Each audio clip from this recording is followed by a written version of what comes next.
Hello and thanks for coming back. I thought today I'd have a quick chat about my journey so far with workbenches. You've already seen the long workbench at the other end of the workshop that was originally set up to be a studio tabletop photography thing and a workbench for mitre saw and all those benchtop tools. But when I first started out, I just had one of those cheap plastic knockoffs of a workmate, and there should be an image popping up about it being relegated to be a garden potting bench at the moment. So I wanted something bigger than the traditional workmate, but not as huge as a traditional woodworking bench. And I found the Moravian workbench, which is both a heavy traditional bench and portable, but its construction requirements are far beyond my skills at present.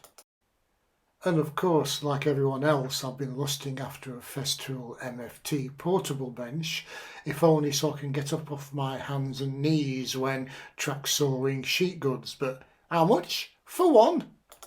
So, indulging my interwebs addiction, I went trawling around the YouTubers and found Charlie DIYTE, link below. Good old Charlie gave me the inspiration to make something portable out of a couple of folding sawhorses, a couple of lengths of CLS timber and a sheet of MDF, which has served me well for a couple of years now. And here's an example of version 2.1. Initially they didn't have the dog holes in, and I made two. So there you see the side view. It's made out of the Stanley folding sawhorses, and because I wanted to use it with the 2 foot by 4 foot quarter size MDF sheets, I used the junior version, which you can see comes in a width that is just less than the 2 foot. So the MDF fits nicely on top of it. And on the underside you just saw an 8 foot length of 3x2 CLS into 2, notch them, put a chamfer on the ends and screw them through from the other side. And as I say, they fold over. You can hang the sawhorses on the wall and prop the sheet against the side. And what can you do with it? Well, for a couple of years I just managed with clamps, a mitre box and a couple of cheap saws. It's amazing what you can get through and do with just that. You can just clamp the timber to the edge and saw them to the length. Very nice. And then you can get creative with the heads of the quick clamps by taking the head off, and then you can clamp through from underneath. So a bit of sanding, a bit of planing, whatever. Oh, speaking of planing, once you have the MFT dog holes in the bench top, you can get some very nice planing stops off the interwebs. Santa's Workshop makes them very cheaply, but you can also get some more expensive ones from Veritas. And there's me, demonstrating that my number 4 plane has gone walkabout, but I think you get the idea. And getting started drilling the MFT holes, I started with very careful marking out, a 3mm drill bit for a pilot hole and then a 20mm Forstner bit, which worked very well for some time. Of course, it's not just the full-sized MFT slab you can make. Here's number 1 daughter's little portable workmate, and I made a little top for her that fits on between the jaws. So a little top, lots of holes, and then if I turn the sheet over, you can see I've just screwed a little length of 2x down the middle. It excludes a couple of saw holes out of the middle, but otherwise it's a perfectly usable top. So she can do a light crafting and painting work outside in the good weather, with or without the top. Not suitable for heavy work, of course, but it's not made for that. But how do you get the accuracy of a true MFT cutting station?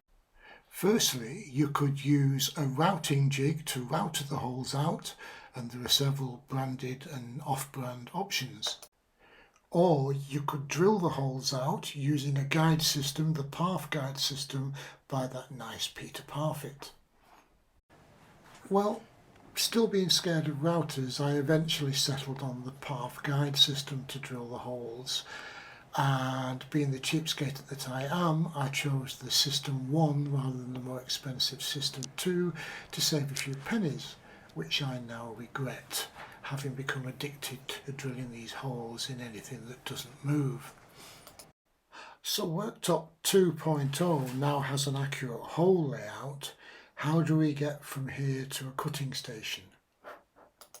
So it's back to the interwebs for me, where a YouTuber I'm subbed with, that nice Peter Millard from 10-Minute Workshop, demoed the Bench Dogs UK fence system. Very nice. I think I'm suffering from gas again. Fence dogs, track dogs, and a nice set of aluminium bench dogs. Track dogs slide into the underside of your track on the T-slot.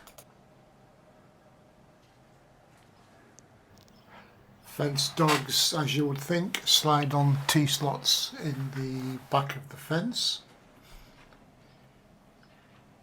and tighten down when they're in place. And the whole thing slugs down into the rear line of holes at the back of the bench. And then the track can be lined up at 90 degrees at the fence by dropping the track dogs into the requisite line of holes.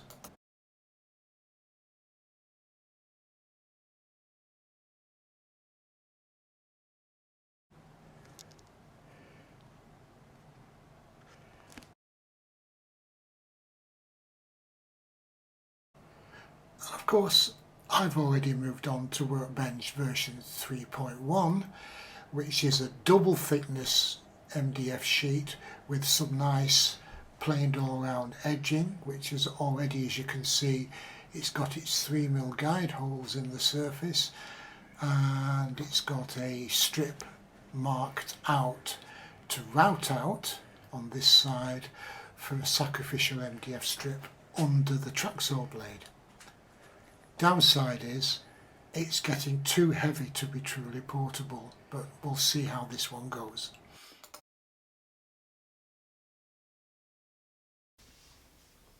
Right, thanks for staying this long. I hope you've enjoyed what I've shown you, and it's not a lot, but it's what I've learned. So if anybody can find any use for the bits and pieces and any inspiration to try it out themselves, that's a positive. So thanks for coming. It's time for another cup of tea, I think. See you soon.